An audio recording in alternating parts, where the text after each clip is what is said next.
थाना मसूरी क्षेत्र के ग्राम नाहल में 25 मई 2025 को हुए सौरभ हत्याकांड ने अब राजनीतिक रंग ले लिया। इस घटना के बाद गांव में आक्रोश और राजनीतिक हलचल दोनों तेज हो गई। आजाद समाज पार्टी के संस्थापक और नगीना से सांसद चंद्रशेखर आजाद ने शुक्रवार को ग्राम नाहल पहुंचकर पीड़ित परिवार से मुलाकात की और प्रशासन पर गंभीर आरोप लगाए। मीडिया से बातचीत में चंद्रशेखर ने कहा कि गांव के निर्दोष युवकों को झूठे मुकदमों में फंसाकर जेल भेजा जा रहा है। प्रशासन द्वारा दमनात्मक कार्रवाई की जा रही है जो संविधान के खिलाफ है। उन्होंने इस पूरे मामले की सीबीआई जांच की मांग की और कहा कि जांच निष्पक्ष होनी चाहिए ताकि सच्चाई सामने आ सके। उन्होंने बताया कि गांव में पुलिस कार्रवाई के बाद भय का ऐसा माहौल बना कि अधिकांश लोग गांव छोड़ गए और पशु तक भूख प्यास से मर गए। यदि पुलिस गांव में आई थी तो मसूरी थाने को क्यों नहीं सूचित किया गया। आजाद ने यह भी दावा किया कि स्थानीय लोगों के अनुसार गोली पुलिस की ओर से चली थी। इसके बावजूद ग्रामीणों को निशाना बनाया जा रहा है। उन्होंने कहा कि इस मुद्दे को वो संसद में उठाएंगे क्योंकि ये सिर्फ एक गांव की नहीं बल्कि लोकतंत्र की सुरक्षा का सवाल है। इस मौके पर आजाद समाज पार्टी के वरिष्ठ नेता और कार्यकर्ता भी उनके साथ मौजूद थे।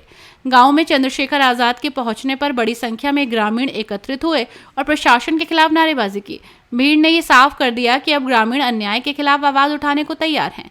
चंद्रशेखर आजाद का ये दौरा इस संवेदनशील मुद्दे को राष्ट्रीय फलक पर ले जाने की दिशा में अहम माना जा रहा है। नाहल पहुंचे आप, नाहल गांव में आए हैं। यहाँ एक दुर्घटना में पुलिस के एक सिपाही की जान गई। मेरी संवेदना उनके परिवार के प्रति है और मैं चाहता हूँ उनको न्याय मिले। लेकिन न्याय मिलेगा कैसे? पुलिस ने आरोप लगा के 500 से ज़्यादा लोगों को चिन्हित किया। बहुत सारे लोगों को धारा 151 में जेल में भेज दिया। बहुत सारे लोगों को 15,000 लोगों को 302 में जेल में भेज दिया।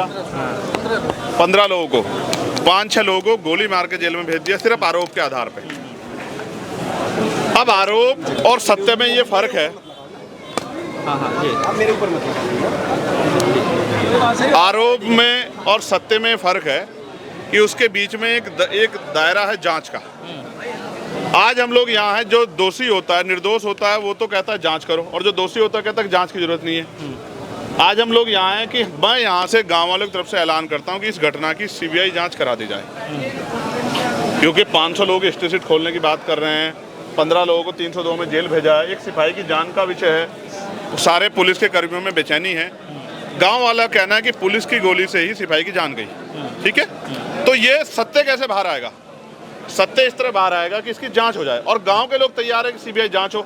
हमारे यहाँ सीबीआई जांच को ये माना जाता है कि वहाँ से निष्पक्षता होगी, दूध का दूध पानी का पानी हो जाएगा। ठीक है, तो मैं चाहता हूँ जिस तरह का जुल्म जो है लगातार पुलिस यहाँ कर रही है, यहाँ आना, इनको डराना, इनके घरों में घुस जाना सीढ़ी लगा के, ये गलत। पुलिस जिस दिन आई है उनको तस्करा नहीं डाल के आई, उन्होंने थाने को सूचित नहीं किया, उन्होंने चौकी को सूचित नहीं किया। तो कुछ गलतियों पे पुलिस भी है। इसलिए पुलिस को और गांव के बीच का जो टकराव, इसको रोकने के लिए इसकी जांच जरूरी है। मैं यहाँ के कमिश्नर साहब से बात करूंगा और मैं उनसे कहूंगा कि वो इसकी सीबीसीआईडी जांच करा दे या सीबीआई जांच करा दे। गांव के लोग इस जांच के लिए तैयार हैं, जिससे कि निष्पक्ष कार्रवाई हो जाए और जो दोषी उस पर कार्रवाई हो। पुलिस के सिपाही को भी न्याय मिलना जरूरी है। हम उनके साथ खड़े हैं और हम गाँव वालों के भी, निर्दोष लोगों के साथ भी खड़े। हम दोषी के समर्थन में नहीं है। जिसको पकड़ने आए थे, जो दोषी है उसको उठाए, कोर्ट से सजा दिलाए, फांसी चढ़ा दें। लेकिन अगर इसके आड़ में निर्दोषों पर अन्याय होगा तो ये सही नहीं। सैकड़ों डीवीआर यहाँ से पुलिस ले गई है रात में सीडी लगा के घरों से। ये अच्छा नहीं है, ये गलत है।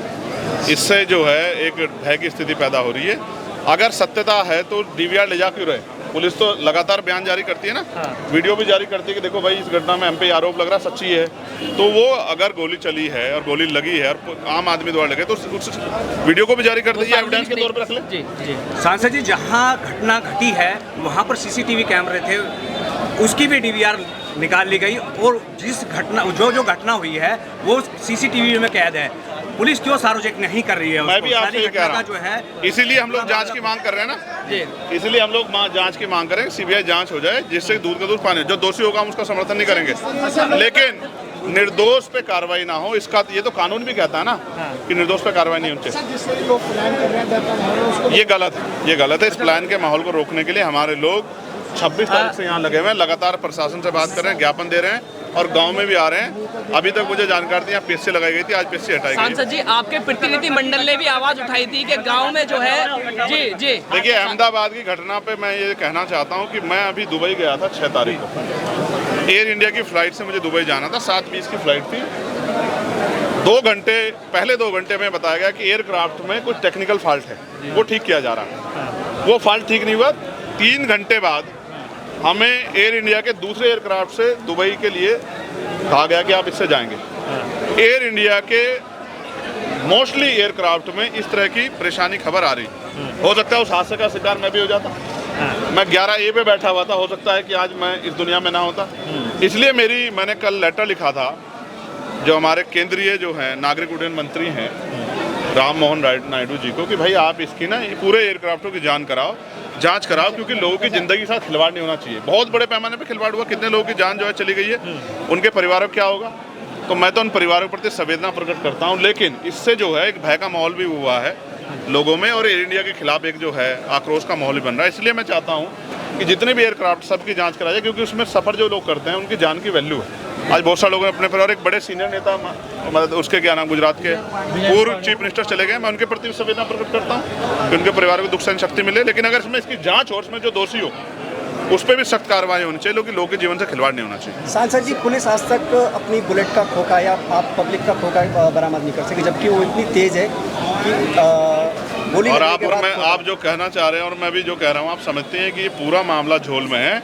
ये बिना जांच के स्पष्ट है, इसलिए इसकी जांच होनी जरूरी है। सांसद जी, आपका प्रतिनिधि मंडल गांव नाहल में पहुंचा था, लेकिन उस दौरान पे यहाँ पर कई ऐसे जीवित पशु जो थे वो मर गए थे, जो पालतू पशु हैं, उस पर क्या कहना है, उसका जिम्मेदार कौन है? ये इसके पूर्ण रूप से दोषी यहाँ का एडमिनिस्ट्रेशन और यहाँ की सरकार है।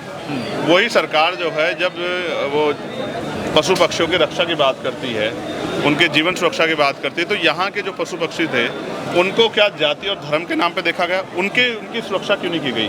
उनकी जान गई, इसका मुआवजा जो है इन परिवारों को मिलना चाहिए, क्योंकि डर के माहौल की वजह से वो गए हैं। क्योंकि जब जांच होगी तभी तो पता लगा, बिना जांच के आपने लोगों को भर दिया है, तो ये गलत है। इसके लिए जो है मैं इसके लिए बात करूंगा कि उनको जो है न्याय मिलना चाहिए, जिनके पशु जाने को मुआवजा मिलना। हाँ, ये बहुत इंपॉर्टेंट है आप लोगों के लिए।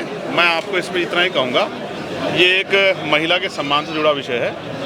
तो मैं, क्योंकि मेरे परिवार ने संस्कार दिए कि मैं इस पर महिला सम्मान के प्रति बड़ा सजग हूँ, तो मैं जो भी अपनी बात है, क्योंकि मुझे पता लगा कोर्ट जा रही, मैं कोर्ट में कहूँ, क्योंकि ये महिला के सम्मान का विषय ना होता तो मैं इस पर अपनी बात ठीक है।